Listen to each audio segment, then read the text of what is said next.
अछि तमने संबंध पागले जाइछ सेति पई मते सब बेले गोटे कथा कहउछ अरे अपा इतकी कथा कोन रागी जाउछ कि मां ए काहे की रागीबी तमे माने पर हमर अतिली जरा तम मन को कथा को हम काहे की कर भाबीबी कहला पूरा सुनी जाओ मां कोन कहू चाहूछ ए अपा बाल पाउच माने माने दिल गई चकाके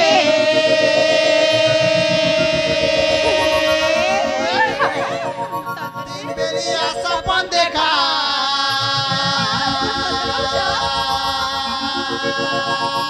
कोई दिया गो हमके ए अपा जाने गालू तुमर प्यार कोन जानिला हटा तोर पहला प्यार अपालू मर हटा तोर पहला प्यार ए सदर तो पागली जाय छ पागली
तमने कहबा हम काहे के सुनिबिनी कहला सतरी सुनिच ना हां हम मन दे के सुनुची हेली अपा आगु को सुनिबा कोन अछि आगु को सुनिले सब जानि परलु सत कहछ काले कहला आखि तुमार जुमरा नाही मन तना बना दाम खराब करो हाय मन बिना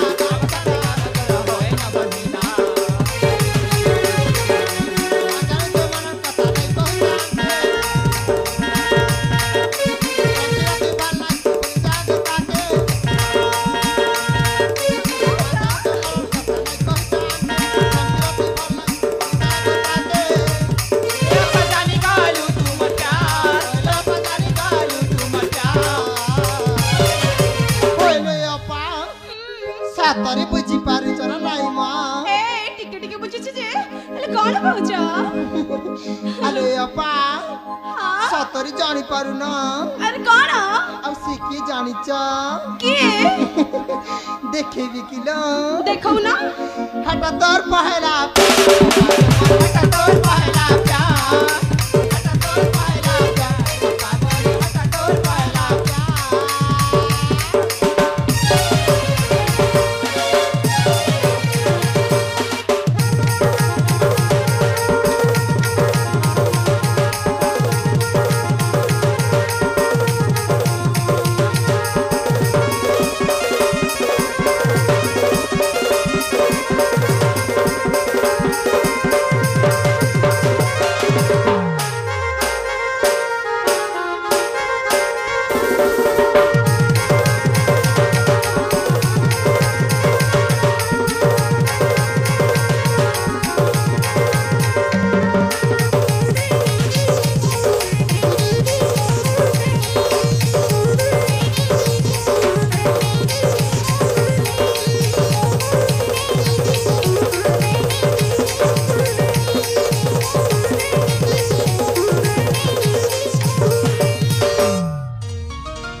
କହିବା କଥା ଠିକ ଯେ ସତରେ ମୁଁ କଣ ଖୋଜି ଖୋଜି ପାଗଳି ହେଇଯାଇଛି।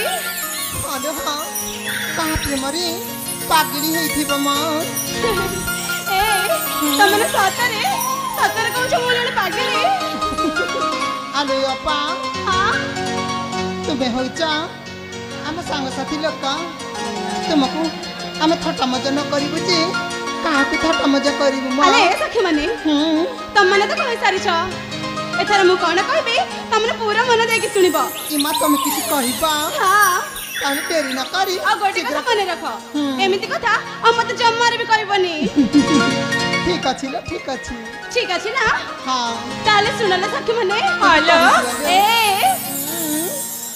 ଚାंदनी राती जुगल प्रीति मो पाई स्वप्न टेकी। अरे सखी सुनछ ना? ଶୁଣୁଛି ଲୋ। चांदनी राती जुगल प्रीति मो पाई स्वप्न टेकी। जुगल सखी मो मन दे आसारा मोहली खोजी खोजी मन अवतारा है। खोजी खोजी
ସତରେ ମନ ଦେଇକି ଶୁଣିଲ ନା? ହଉ ଲୋ ହଉ ଏଇଠି ବେଶୀ ଥଟ୍ଟା ମଜା ହେଇଗଲାଣି। ଆଲେ ଏ ସଖୀ ବଉଲା ଏଇ ଦେଖୁନ ସମୟ ଯାଏ ଅନେକ ହେବାକୁ ବସିଲାଣି। ତମେ ତ ଜାଣିଛ କାଲି ପରା ରାକ୍ଷୀ ପୂର୍ଣ୍ଣିମା ଆଉ ମତେ ସେପଟେ ମୋ ଭାଇ ଆଉ ମୋ ପିତା ମତେ ଅପେକ୍ଷା କରି ରହିଥିବେ। ଆଉ ନା ମୁଁ ଭାବିଛି ଯେ ମୁଁ ମୋ ଭାଇକୁ ଆଗ ରାକ୍ଷୀ ବାନ୍ଧିବି ତାପରେ ଯାଇ ମୋ ସାଙ୍ଗମାନେ ରାକ୍ଷୀ ବାନ୍ଧିବେ ବୋଲି। ସତରେ ନା? ଠିକ ଅଛି ଲୋ ପୁଣି ଥରେ ଦେଖା ହବା। ଏଥର ଚାଲ ଯିବା ନିଜ ନିଜ ହସକୁ ଲେଉଟି ଯିବା ଲୋ ସଖୀ। ଚାଲ ଲୋ ଚାଲ ଚାଲ ଶୀଘ୍ର ଯିବା।